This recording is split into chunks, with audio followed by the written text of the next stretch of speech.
नमस्कार नमस्कार नमस्कार नमस्कार मंडळी, श्रोते मंडळी नमस्कार. आज युवा स्पंदन या कार्यक्रमात युवकांसाठी अशी एक खास बातमी म्हणावं किंवा एखादं कार्य करण्यासाठी त्यांना उत्साहित करण्यासाठी आजचे आमचे कलाकार आहेत अजय मुकुंदराव जहागीरदार. आणि हे व्यवसायाने फोटोग्राफी आहेत. आणि अजूभाऊ, आकाशवाणीच्या अकोला केंद्रामध्ये आपलं आम्ही पहिले स्वागत करतो. तेव्हा नमस्कार. नमस्कार. तर आमच्या हा युवा स्पंदन कार्यक्रम आणि युवकांसाठी आपण काहीतरी प्रेरणादायी या कार्यक्रमातून देत असतो.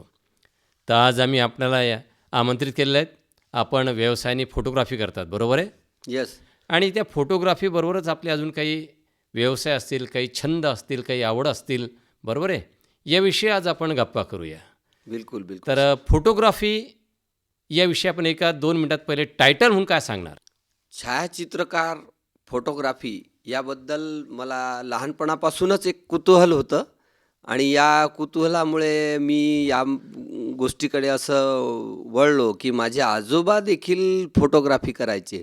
अच्छा. आणि ते जुन्या काळामध्ये ब्लॅक अँड व्हाईट फोटो आणि त्यांनी पण खूप फोटोग्राफी केली आणि त्यांच्याच मार्गदर्शनामुळे नारायणराव सकळकळे माझे आजोबा आणि त्यांच्याच मग जुना कॅमेरा बघून मला एक उत्साह आला आणि मी या फोटोग्राफीची सुरुवात केली.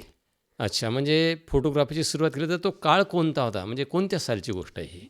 ही साधारणतः 85 सालची गोष्ट आहे. अच्छा. आणि 85 साली मी तो कॅमेरा बघून त्याला म्हणजे सुरुवात झाली प्राथमिक एक. अच्छा. आणि तिथून मग माझा फोटोग्राफीचा प्रवास सुरू झालेला आहे. तर आपण फोटोग्राफीचा प्रवास सुरू केला म्हणजे 85 सालापासून, बरोबर आहे?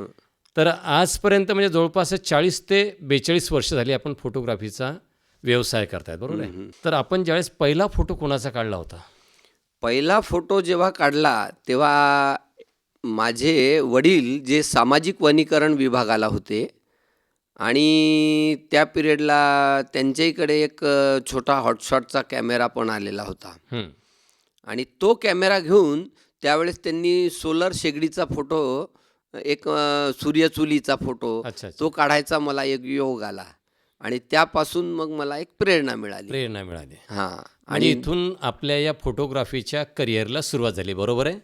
बरं अजूभाऊ, एक सांगा, आता 85 आणि आजचं हे 2026 टेक्निकल युग आहे आता, बरोबर आहे की नाही? या 40-45 वर्षाच्या काळामध्ये आपला पहिला कॅमेरा जो होता त्याचं काहीतरी एक वैशिष्ट्य होतं का काही असं एक? म्हणजे पहिले कसे होते की पहिले कॅमेऱ्यात फोटो काढायचे म्हणजे काळा अंगावर तो काळा फडकं टाकायचं, मग क्लिक करायचं, मग त्यात ते रोल घालायचे, अशी काय म्हणजे त्यावेळेची पद्धत कशी होती? त्यावेळेस स्लाईड फोटोग्राफी होती. हां. आणि ते म्हणजे त्यावर काचेवर ते प्रिंट होत होते. अच्छा. आणि मग त्याची निगेटिव्ह बनवून मग ते पेपरवर प्रिंट केल्या जात होते. अच्छा. आणि आज हा काळ हा सगळा बदलता आहे. मग रोल आले, मग त्याच्यानंतर डिजिटल फोटोग्राफी आली आणि आता तर मोबाईल आलेले आहे. बरोबर. असा हा मोबाईलपर्यंत हा प्रवास आलेला आहे. आणि यामध्ये सुद्धा विविध टेक्नॉलॉजी बदलत गेली आणि काळ बदलला तसं फोटोग्राफी पण बदलत चाललेली आहे. आणि आज आपण त्यावेळेस बदल करता येत नव्हता. एकदा फोटो क्लिक केला की रोलवर तर तो कायम क्लिक व्हायचा. पण आज इथे आपण वेगवेगळ्या फोटो घेऊ शकतो आणि त्याला वाटेल तेव्हा त्याच्यात डिजिटली आपण बदल करू शकतो. बरोबर. आता तुम्ही बोललेले आहेत की फोटोग्राफीचा, तर आपण कोणत्या संस्थेशी किंवा जसं आजकाल फोटोग्राफर म्हणलं की भरपूर वर्तमानपत्र आहेत, बरोबर आहे, किंवा एखाद्या संस्था असतात, याच्याशी निगडीत आहात की आपला स्वतःचा असा एक व्यवसाय किंवा दुकान आहे, असं काय? मी तर दुकान टाकलं होतं, परंतु काय झालं की काळानुसार काय झालं की मी वृत्तपत्राकडे जास्त आकर्षित होतो आणि मला त्या फोटोग्राफीमध्ये जास्त उल्हास होता. आणि मी इथे लोकलपासून तर स्थानिक एका वृत्तपत्रापासून ते DNA डेली न्यूज ॲनालिसिस या वृत्तपत्राला फोटो दिले आहेत. जागतिक लेवलच्याही फोटोपर्यंत मी फोटो दिलेले आहे वृत्तपत्रांना. आणि असे म्हणजे जसं आपण एक म्हणतो की आता जसं हे लग्न सोहळा असतो, काही रिसेप्शन असतात, काही इनॉग्रेशन असतात, काही कुठले कार्यक्रम असतात, या कार्यक्रमालाही आपण जातात की म्हणजे कसं? हो, हो. मी म्हणजे सर्व प्रकारची फोटोग्राफी या माध्यमातून केलेली आहे. इंडस्ट्रियल फोटोग्राफीसुद्धा केली. त्याच्यानंतर मग माझी आवड निर्माण जशी-जशी झाली आणि जसे-जसे मला प्रसंग समोर येत गेले, तर त्या प्रकारची मी फोटोग्राफी इथे करत गेलो. कोणाचे पोर्ट्रेट म्हणा तर पोर्ट्रेट पण केले. त्याच्यानंतर निसर्गाची पण फोटोग्राफी, तर विविध पैलू माझ्याकडून हाताळले गेले आणि त्याचे वारंवार वृत्तपत्रांमध्ये माझी फोटोग्राफी प्रकाशित झालेली आहे. तर आपली जी फोटोग्राफी आहे, तर आपला काही एखादा असा कोणता फोटो आहे का, किंवा असं म्हणून पुरस्कार मिळतो तुमच्या आपल्या याच्यातही पुरस्कार असतात, बरोबर आहे की नाही? तर अशी काही गोष्ट आहे का? हां, तर माझ्याही फोटोंना पुरस्कार मिळालेले आहे. तर एकतर माझा एक फोटो होता की स्वच्छ भारतचा फोटो, ज्यामध्ये नागपूरच्या एका फोटो कॉम्पिटिशनला मी माझा फोटो पाठवला होता. तेव्हा शत्रुघ्न सिन्हा यांच्या हस्ते मला पुरस्कार देखील तिथे मिळालेला आहे. अच्छा अच्छा. आपण आता फोटोग्राफर आहे, हा एक छंद आहे आणि त्याच्यावर व्यवसायसुद्धा आहे तुमचा. तर आपण यात आनंदी आहेत का? बिलकुल समाधानी आहे. मला तर रोज म्हणजे कॅमेरा हाताळला नाही हं. अशी कोणता दिवस होत नाही. अच्छा अच्छा अच्छा. हां. अजू भाऊ, आपल्या म्हणजे कुटुंबामध्ये अजून कोण कोण आहे? माझ्या कुटुंबामध्ये पत्नी, मी आणि माझी 2 मुलं. अच्छा. हां. तर आपला मुलगासुद्धा यामध्ये आहे की तो वेगळ्या याला आहे? तो आता कॉमर्स करून म्हणजे CA लाईनकडे तो जात आहे. आणि मुलगी? मुलगी देखील ती पण कॉमर्स लाईनला आहे, पण फोटोग्राफीची तिलासुद्धा एक आवड आहे. आवड आहे. आणि हां. पत्नी आपली? पत्नीचा माझा काही इतका इंटरेस्ट नाही आहे. म्हणजे घरकामात ते आपण हां, गृहिणी म्हणून एक. हां, गृहिणी म्हणून. अच्छा अच्छा अच्छा. मला एक सांगा की तुमच्या अविस्मरणीय कोणता एखादा फोटोग्राफीचा प्रसंग आहे का? आता फोटोग्राफीचा प्रसंग जर म्हणायला गेलं हं. तर ही बघा 94 सालची गोष्ट आहे. अच्छा.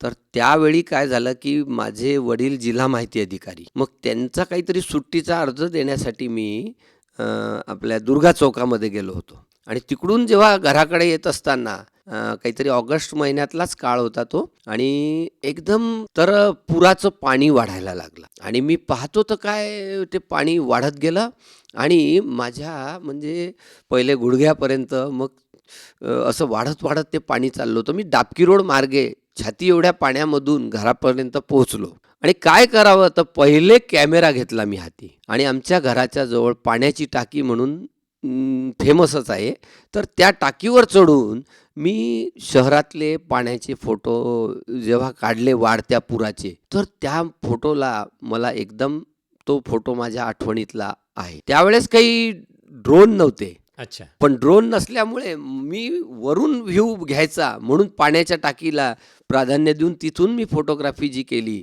तर ती एका पेपरनी हं.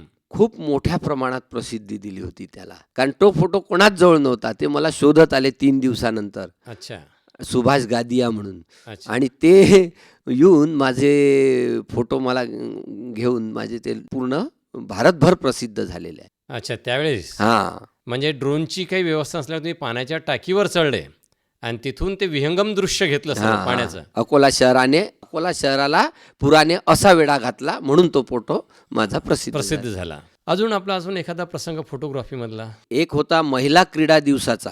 हां. त्या पिरियडला टॉकीजला रिटर्न ऑफ द शेरनी म्हणून पिक्चर लागलेला, तर टॉकीजवर हं. आणि तो पिक्चर आणि त्या दिवशी महिला क्रीडा स्पर्धा होत्या आणि माझ्या याच्यामध्ये तो एक डोंबाऱ्याचा खेळ चालला होता हं. आणि त्या पिक्चरचं जे पोस्टर होतं त्यातल्या ज्या लेडीज होत्या त्या डोंबारीची मुलगी ती दोरीवर कसरत करत होती आणि त्या तिच्याकडे रोखून पाहत होत्या. तर तोही एका वृत्तपत्राला छान प्रसिद्धी दिली होती त्या फोटोला. तोही पण खूप छान फोटो होता. आता हा जो फोटोग्राफीचा व्यवसाय, त्यावेळेसचा काळ, मधला काळ आणि आजचा काळ, यात काय फरक जाणवाल तुम्ही? माझी तर सर्व्हिस देण्याची पद्धत फास्ट होती. पहिलेपासून मला जितक्या लवकर ते फोटो काढले तितक्या लवकर तात्काळ लोकांच्या हातात गेले पाहिजे, ही माझी पहिलेपासून एक सवय होती. तर पहिला काळ जो होता तो त्यावेळेस निगेटिव्ह आणि रोल असायचे.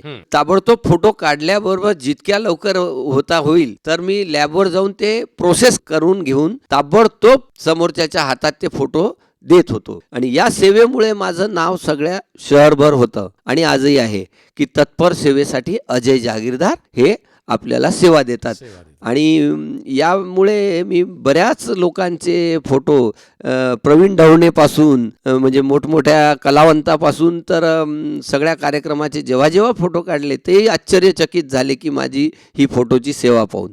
तर तेव्हा तो निगेटिव्हचा काळ होता. पण आज आता हा काळ बदलला तर डिजिटलमध्ये आलं. तर त्यावेळेस मी आज माझी सर्व्हिस सगळ्यात फास्ट देण्याचा प्रयत्न करत असतो, ताबडतोब फोटो देण्याचं माझं. तर त्यावेळेसही मी पैशाचं प्राधान्यापेक्षा कामाला महत्त्व देत कामाला गेलो. महत्त्व देत होते. आपलं काम पाहता आता कसं असते की डिजिटल काळ तुम्ही आताच सांगितलेला आहे. तर पहिलेच्या कॅमेऱ्यामध्ये आणि आताच्या कॅमेऱ्यामध्ये भरपूर फरक आहे का? फरक भरपूर आलेला आहे. किमतीमध्ये पण तफावत भरपूर आहे. आणि आज या महागड्या काळामध्ये आपण जसं जसं कामाचा वेग वाढवू तसं तसं आपलं काम पण आपलं वाढतंय. आणि माझ्या या कामामध्ये मी म्हणजे बाळासाहेब ठाकरेंपासून तर मोदीपर्यंत आणि APJ अब्दुल कलाम यांच्यापासून सगळ्यांचे फोटो मी छायाचित्रित केलेले आहे. सगळे म्हणजे जे मोठमोठे जे मोठे लोकं मोठे आहेत, त्यांचे आपण. हां. अजूभाऊ, मग तुम्हाला एक प्रश्न विचारायचा आहे. आपण फोटोग्राफी करता तर याच्या काही स्पर्धा वगैरे असतात का काय? स्पर्धा सतत असतात. हां, म्हणजे कशा असतात त्या? एकतर जागतिक फोटोग्राफी दिवस हं. हा देखील याचं प्रचलन माझ्याच मुळे म्हणजे मी म्हणेल की इथे आमची फोटोग्राफरची संघटना आहे. हं. आणि सुरुवातीला याची इकडे आपल्याकडे प्रचार नव्हता, पण वर्ल्ड फोटोग्राफी डे हीच माझी जन्मतारीख आहे, 19 ऑगस्ट 1969. अच्छा. आणि हे मला ज्यावेळी कळालं की अरे हा तर वर्ल्ड फोटोग्राफी दिवस आहे, तर तेव्हापासून मी काय केलं की मग लोकांच्या कानावर टाकत गेलो की लॅबलाही जेव्हा डेव्हलपमेंट करायला फोटो जेव्हा जायचो तर ते अरे आज वर्ल्ड फोटोग्राफी डे आहे. मग त्यावेळेस लोकांच्या मग मी कानावर टाकत गेलो. मग आमच्या संघटनेने अकोल्यापासूनच आम्ही मग याला हवा देत गेलो अजून. आणि मग काय झालं की याचे आज मोठे मोठे कार्यक्रम सगळीकडे जे पाहायला मिळतात, तर याची सुरुवात तिची नांदी मी जास्त केली होती. आणि मग आम्ही संघटनेतर्फे पण कॉम्पिटिशन भरवत असतो. अच्छा. त्याच्यानंतर विविध अमरावतीला पण कॉम्पिटिशन होत असतात, नागपूर, आता सगळीकडे या स्पर्धा सुरू झालेल्या आहेत. आणि यामध्ये बक्षिसं देखील चांगल्या पद्धतीमध्ये फोटोग्राफरला मिळत असतात. आणि नवीनही उत्साही फोटोग्राफरसाठी पण आम्ही स्पर्धेचं आयोजन करत असतो. तसेच ह्या विविध संघटना विविध यांच्या मार्फत महापौर तर्फे सुद्धा आपण याच्या स्पर्धा घेतलेल्या आहेत. तर आपल्या अकोल्यामध्ये काही अशा स्पर्धा झाल्यात का? अकोल्यामध्ये देखील स्पर्धा झालेल्या आहे. आमच्या फोटोग्राफर असोसिएशनतर्फे, अकोला बुलढाणा फोटोग्राफर असोसिएशनतर्फे आम्ही फोटोग्राफीच्या स्पर्धा घेतल्या होत्या. आता आणि याचे प्रदर्शन देखील आम्ही वेळोवेळी भरवलेले आहेत. तर आपले काही असे फोटो आहेत का की ज्याचं आपण प्रदर्शन भरवलेलं आहे किंवा भरवणार आहे? काय आपले असे आहेत संकल्पना काय आपली? माझ्याकडे आजही कलेक्शन पण आहे फोटोग्राफीचं आणि आम्ही प्रदर्शन भरवत पण असतो. म्हणजे तुमचे स्वतःचे आहेत की तुमच्या संघटनेचे सर्वांचे? माझे स्वतःचे पण आहे आणि आमच्या संघटनेच्याही जवळ वेगवेगळे फोटोग्राफर्स. फोटोग्राफी. तर असं प्रदर्शन भरते का आपण? हो, अकोल्यामध्ये आम्ही भवनला देखील लावलं आहे. कलेक्टर ऑफिसच्या दालनामध्ये सुद्धा आम्ही फोटोग्राफीचं प्रदर्शन भरवलेलं आहे. बरं, शासनाची काही आपल्याला अशी मदत असते का या किंवा काही आपली अशी काही योजना आहे का? शासनाकडे असं अधिस्वीकृत फोटोग्राफर म्हणून यामध्ये आपण जसं छायाचित्रकार म्हणून आपण तिथे करतात, पण मी तर अजूनपर्यंत केले, पण मला त्याच्यामध्ये काही अजून यश मिळालेलं नाही. पण आहेत त्याच्यामधून मग सवलत मिळत असते शासनाकडून. आता त्यामध्ये पेन्शन सुद्धा गव्हर्नमेंटकडून लागू झालेली आहे. अच्छा. जिल्हा माहिती कार्यालय. आपली काही संघटना आहे का मग अशी फोटोग्राफीची पूर्ण काही? आमची संघटना आहे आणि आम्ही याबद्दल शासनाकडे पाठपुरावा चालू असतो आमचा, पण अजून म्हणावं तितकं त्याकडे अजून यश नाही मिळालं. तरी आमच्या वाटचाल चालू आहे.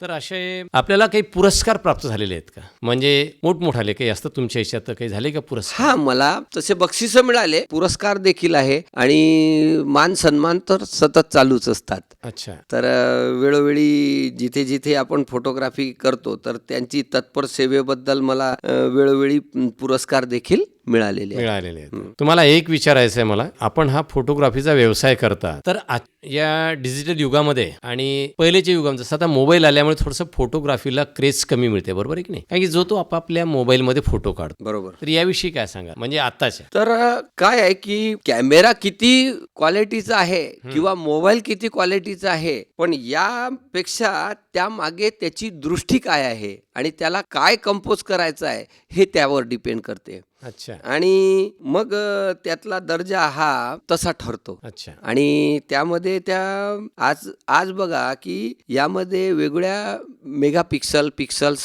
वर डिपेंड करत असतात त्या पिक्चरची क्वालिटी कशी आहे अच्छा. आणि मग तो घेतलेला कसा आहे, तो अँगल काय आहे, यावरून त्याची गुणवत्ता ठरत असते. फोटो काढताना सुद्धा काही एक विशिष्ट जबाबदारी का आपल्याला पार पाडावी लागते, नाही? बरोबर आहे. तर ती कशी, म्हणजे अजून एकदा सांग. तसं उजेड, सर्व फोटो म्हणजे उजेड लाईट कसा पडतो आहे अच्छा. यानुसार त्यावर त्याची वेगळी क्वालिटी डिपेंड असते. अजिबू, आपण फोटोग्राफी करतायत, बरोबर आहे? बरोबर. अजून आपल्याला काही छंद, आवड आहे का? मी यासोबतच कसं, आता मला सर्पमित्र म्हणून पण ओळखतात. तर मी गावात आम्ही जेव्हा सुरुवातीला जेव्हा मी म्हणजे पहिले भंडाऱ्याला होतो, वडिलांच्या बदल्या व्हायच्या.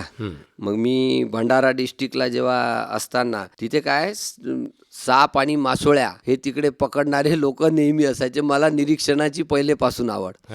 मग मी त्यांच्या सहवासात, आणि माझी डेअरिंग पहिलेपासूनच होती. मग मासोळ्या पकडणे, सापही पकडायला गेलं तर मग म्हणजे बरेचदा घरामध्ये आमच्या साप निघाले तर मग मी तिकडची काही जण पकडणारे पण होते. मग मी तेव्हा स्वतः पण याला का नाही वाचवायचं आपण मारण्यापेक्षा, मग मी याकडे देखील एक प्रचार सुरू केला. मग आम्ही इथे नेहरू पार्क इथे संघटनासुद्धा आमची स्थापन, वन्यजीव संरक्षण, BS देशमुख सर वगैरे, आम्ही बाळ काळणे हे आमच्या सर्पमित्र संघटनेचे आमचे सभासद होते. मग यामुळे आज कसं झालं की वन्यजीव संरक्षण आणि त्यांच्यातर्फे आम्ही खूपदा ह्या योजना राबवलेल्या आहे. आणि नागपंचमीच्या दिवशी देखील आम्ही शहरामध्ये सर्पाच्या रॅली सुद्धा काढलेल्या आहेत. आणि म्हणजे अवेअरनेस बद्दल. आता फोटोग्राफी आणि एकदम सर्पमित्र, बरोबर आहे की नाही, यातली तफावत तुम्हाला जाणवत नाही का काही? तफावत म्हणून तर नाही, पण मला एक आवड आहे आणि एक प्राण्यांविषयी, पक्ष्यांविषयी माझं हे आकर्षण पहिलेपासून. म्हणजे झाड लावण्याबद्दलही आम्ही वृक्ष मित्र पण आहे. वनराईचे जे मोहन धारिया सर आणि आमचे बबन कानकिरड इथे प्रचारक होते. मग त्यांच्या संघटनेसोबत सुद्धा आम्ही बरंच कार्य सतत आमचं चालू राहायचं. म्हणजे निसर्गाशी निगडीत तुम्हाला कार्य आवडते. आता फोटोग्राफी म्हणजे तोही निसर्ग झाला एक प्रकारचा, कॅमेरात फक्त बंद आणि हे ओपन मध्ये. तर निसर्गाच्या सानिध्यातही नेहमी आम्ही गेलेलो आहे आणि वारंवार आपला मेळघाट म्हणा, तर इथे आम्ही ट्रॅकिंगला नेहमी गेलेलो आहे. तर आपली ही जी फोटोग्राफीची संघटना किंवा ही वृक्षमित्र सर्प संघटना, यामध्ये आपण सक्रिय सदस्य, म्हणजे कसं त्यावेळी? आता सक्रिय सदस्य म्हणूनच आहे मी. वन्यजीव संरक्षण मध्ये माझ्या नावाची सुद्धा नोंद झालेली आहे. अच्छा. फोटोग्राफीच्या बरोबर आपण हे सुद्धा कार्य करतात.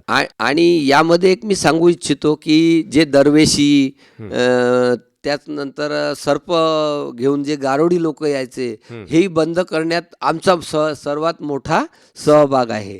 की जेव्हा अस्वल घेऊन त्यांचे खेळ जे दरवेशी घेऊन यायचे, तर हे आज बंद झालेले जे दिसतात ते आमच्यामुळेच.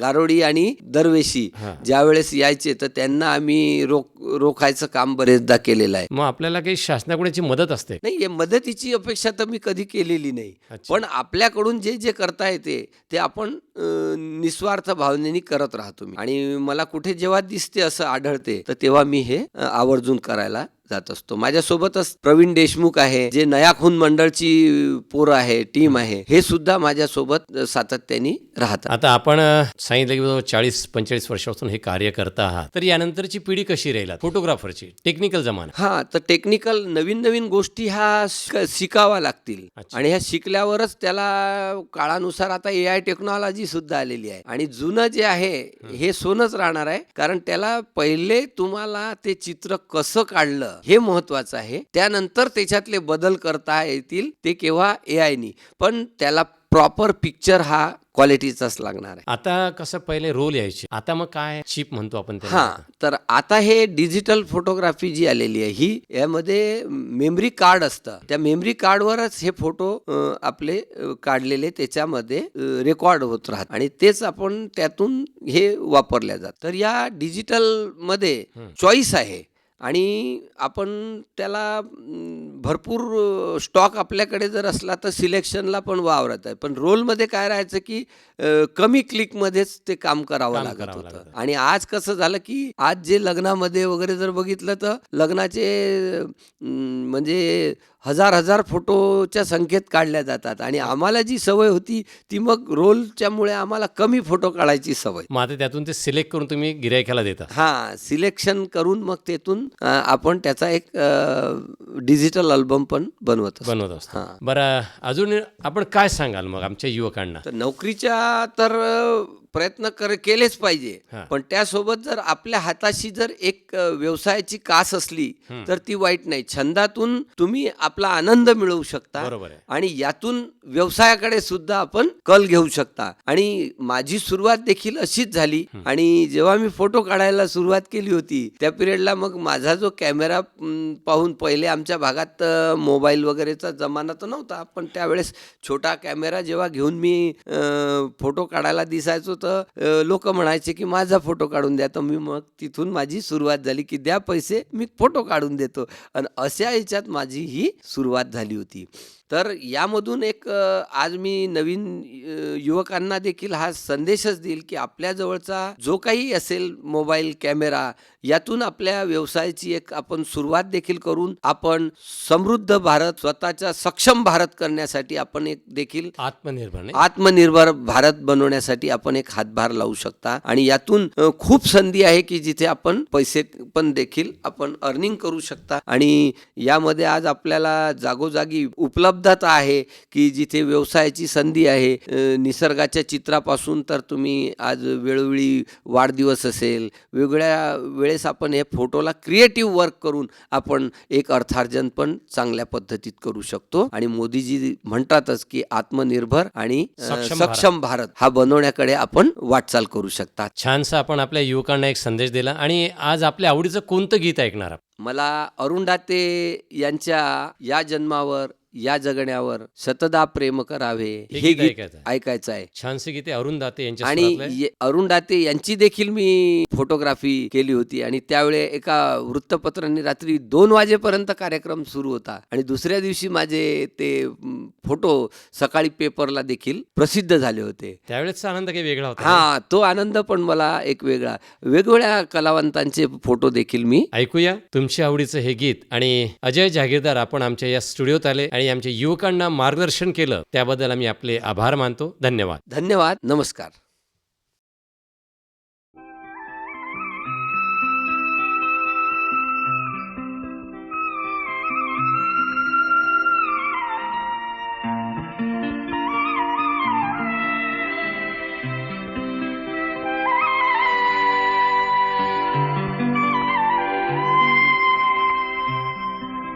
या जन्मावर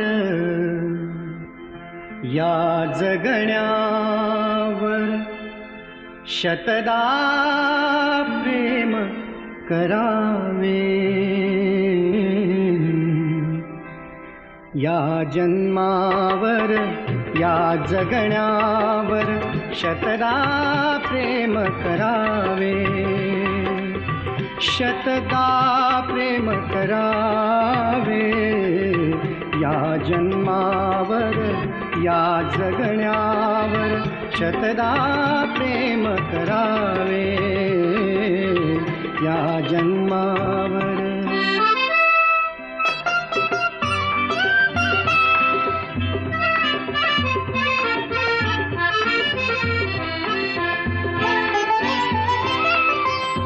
चंचल वारा या जलधारा भिजली काळी माती.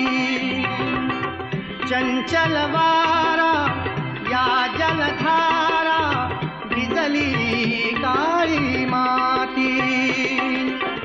हिरवे हिरवे प्राण तशी रुजून आली पाठी.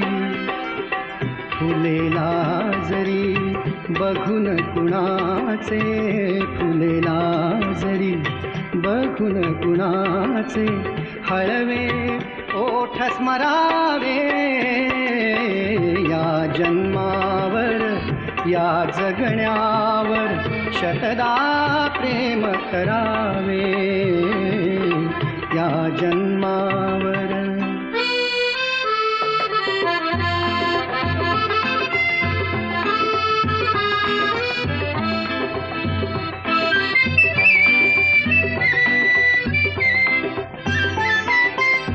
रंगांचा उघडुनिया पंखा सांज कुणीही केली. रंगांचा उघडुनिया पंखा सांज कुणीही केली. काळोखाच्या दारावरती नक्षत्रांच्या वेली. सहा ऋतूंचे सहा सोहळे, सहा ऋतूंचे सहा सोहळे, येथे भान हरावे. या जन्मावर या जगण्यावर शतदा प्रेम करावे. या जन्मावर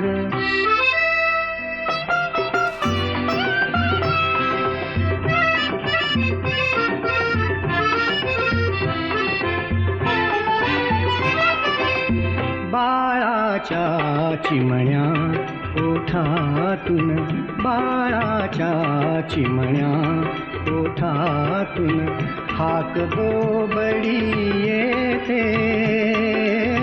बाळाच्या चिमण्या ओठातून हाक बोबडी येते.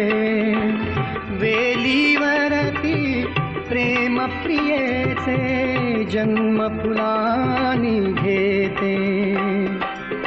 नदीच्या काठी सजनासाठी, नदीच्या काठी सजनासाठी गाणे गात सुरावे.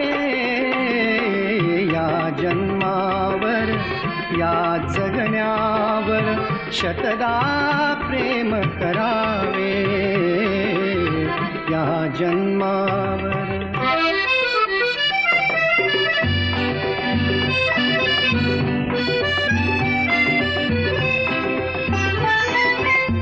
या ओठांनी चुंबून घेईन हजारदा ही माती.